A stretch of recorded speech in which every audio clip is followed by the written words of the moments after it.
Friends, welcome to my channel. আজকে আমি বানাতে চলেছি চানা মশলা। দেখুন, চানা মশলা কাবলি ছোলাগুলোকে ভিজিয়ে রাখা আছে, তার সাথে একটু আলু কেটে রাখা আছে। এবার এটাকে প্রেসারে সিদ্ধ করতে দেয়া হবে। প্রেসারের ভিতর এই চানা কাবলি ছোলাগুলোকে আর আলুগুলোকে সিদ্ধ করার জন্য প্রেসারে দেওয়া হলো। প্রেসারে সব কাবলি ছোলা আর আলুটা দেওয়া হলো। এরপর এটাতে হলুদ আর নুন, ফার্স্টে হলুদ দেওয়া হলো, তারপর নুন দেওয়া হলো। পরিমাণ মতো জল দিয়ে এটাকে ঢাকনিটা লাগিয়ে প্রেসারে ঢাকনিটা লাগিয়ে গ্যাসে সিদ্ধ করতে দিই। ঢাকনিটা লাগিয়ে দেওয়া হবে ঢাকনিটা লাগিয়ে দেওয়া হলো বন্ধুরা। এবার সিটির জন্য ওয়েট করি।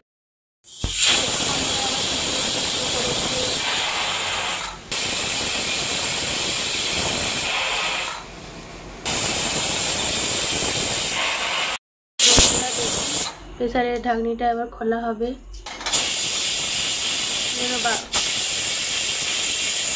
এবার প্রেসারের ঢাকনিটা খোলা হবে। প্রেসারের ঢাকনিটা খোলা হচ্ছে, দেখি কতটা সিদ্ধ হলো। খুব সুন্দর সিদ্ধ হয়ে গেছে ছোলাগুলো। একটা কড়া চাপাবো বন্ধুরা।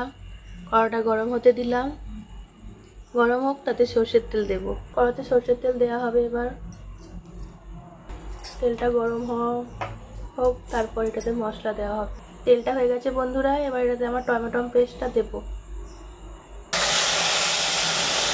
একটু জল অ্যাড করলাম, তবে হলুদ গুঁড়ো, অল্প লঙ্কা গুঁড়ো আর সামান্য একটু জিরে গুঁড়ো দেওয়া হবে। দিয়ে এটা ভালো করে একটু কষিয়ে নিতে হবে বন্ধুরা।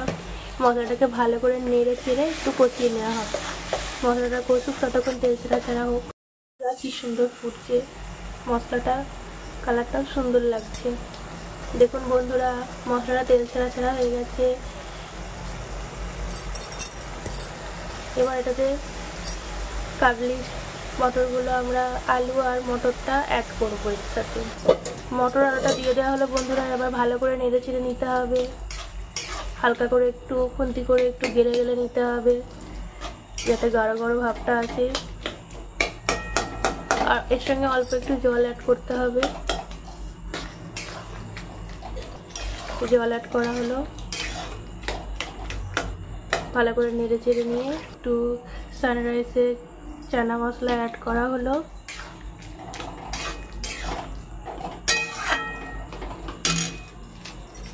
একটু কাসুরি মেথি অ্যাড করা হলো বন্ধুরা।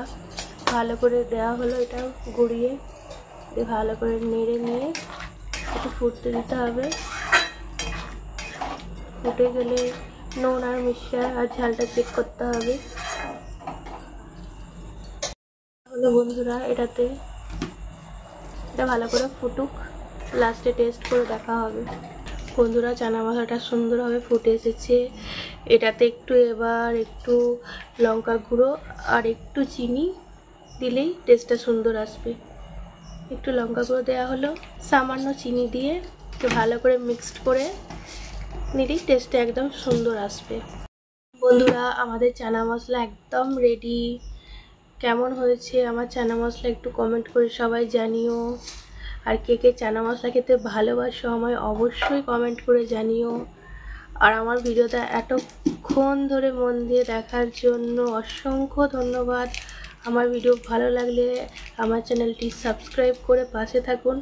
আর নতুন নতুন এইরকম রান্না পাওয়ার জন্য অবশ্যই পাশে থাকুন। ধন্যবাদ বন্ধুরা।